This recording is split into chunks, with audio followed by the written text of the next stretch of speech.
More than a century after the Titanic disappeared beneath the Atlantic Ocean, investigators made a discovery that raised a shocking question. At the bottom of the sea, the front section of the Titanic looked surprisingly well preserved. The rear section looked completely destroyed. Twisted steel, collapsed decks, pieces scattered across the ocean floor. And perhaps the strangest detail of all, the two sections were lying nearly 2,000 feet apart. How could two parts of the same ship, which sank on the same night and spent more than 100 years underwater, end up looking so different? For decades, experts believed they knew exactly what happened to the Titanic. Then new technology revealed evidence that challenged some of the most accepted assumptions about the disaster. What investigators discovered would eventually help solve mysteries that had remained unanswered for 73 years. And it all began on one freezing night in April 1912. Before we begin, make sure to subscribe and turn on notifications. On April 14, 1912, the RMS Titanic was making its maiden voyage across the North Atlantic. At the time, it was the largest passenger ship ever built. The vessel represented the peak of human engineering. Its luxurious interior, enormous size, and advanced design led many people to believe it was practically unsinkable. On board were more than 2,200 passengers and crew. No one knew that within hours, thousands of dreams would be swallowed by the ocean. That night, Titanic was traveling through an area known for drifting icebergs. The sea was unusually calm, the sky was clear, and visibility seemed good. Then, at 11:40 p.m., disaster struck. Lookouts spotted an iceberg directly ahead. The crew reacted immediately. Orders were given.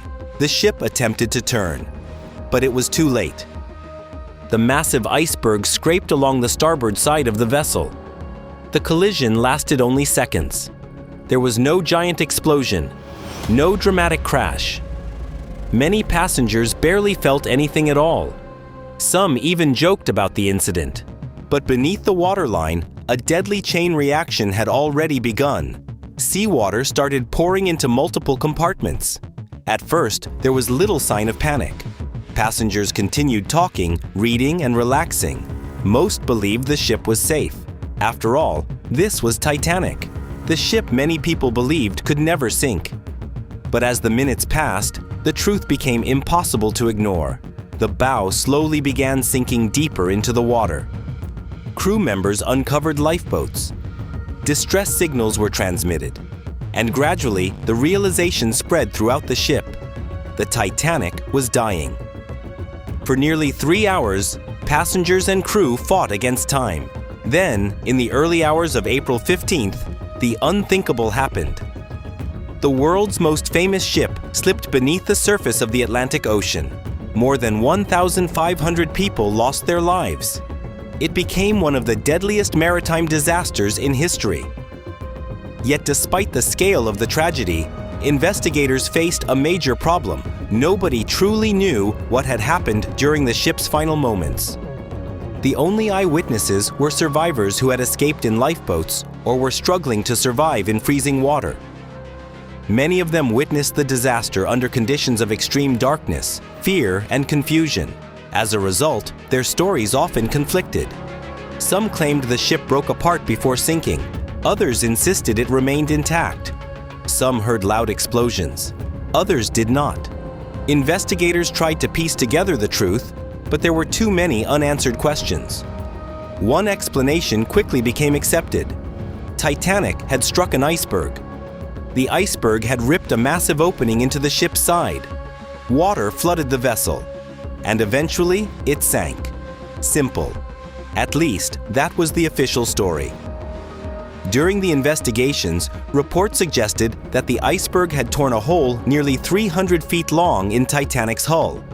For years, this became the widely accepted explanation. It seemed reasonable. After all, a giant hole would explain why such a massive ship sank. But there was one problem. The numbers didn't make sense. If Titanic had really suffered a 300-foot rupture, engineers calculated that the ship should have filled with water far more rapidly. It likely would have sunk much sooner than eyewitness accounts suggested. Yet survivors consistently reported that the vessel remained afloat for approximately 2 hours and 40 minutes. This contradiction puzzled researchers for decades. Had the damage been exaggerated? Or was there something else investigators were missing? Unfortunately, nobody could answer that question, because the Titanic itself had vanished. Somewhere beneath the Atlantic Ocean, the wreck remained hidden. Year after year, expeditions searched for it. Some believed the wreck would never be found. Others suspected it had been destroyed beyond recognition. Decades passed. The mystery only grew larger. Then, in 1985, after 73 years of searching, everything changed. An expedition finally located the wreck of the Titanic nearly 13,000 feet below the ocean's surface. The discovery was one of the most significant moments in maritime history. For the first time, scientists could examine the evidence directly, and what they found immediately challenged long-held assumptions. The wreck was not resting on the ocean floor as a single piece. Instead, Titanic had split into two major sections. The bow and stern were separated by nearly 2,000 feet. The front section appeared remarkably intact. The rear section looked completely devastated. Researchers launched multiple expeditions to investigate. Thousands of photographs were captured. Submersibles explored the site. Experts carefully analyzed every detail. One explorer who spent decades studying Titanic was Paul-Henri Nargeolet. Over numerous dives to the wreck site, he searched for evidence supporting the famous 300-foot gash theory. But there was a problem. He never found it. Not once. Instead, researchers identified damage that appeared far smaller than expected. Evidence suggested the iceberg had not ripped open a gigantic section of the hull. Rather, it had created several openings and damaged seams across a relatively limited area. When engineers calculated how much water could enter through this damaged section, something remarkable happened. The numbers finally matched the eyewitness accounts. The estimated flooding rate explained why Titanic survived for nearly 3 hours before sinking. Suddenly, one of the disaster's oldest mysteries had an answer. The ship had not been destroyed by a massive 300-foot tear. A much smaller area of damage had been enough to doom the vessel. But solving one mystery only revealed another. Why was the stern in such terrible condition? And why was it located so far away from the bow? To answer these questions, researchers turned to technology that didn't exist when Titanic was discovered. Advanced sonar mapping. Using high-resolution scans, remotely operated vehicles captured hundreds of thousands of images from the wreck site. Computers combined these images into detailed three-dimensional models. For the first time, investigators could study the wreck in extraordinary detail. The results were astonishing. The bow appeared relatively stable. Although damaged by decades underwater, much of its overall structure remained recognizable. The stern was a completely different story. Its decks had collapsed into one another. Walls had twisted. Steel beams were bent and crushed. It looked less like a ship and more like a giant pile of wreckage.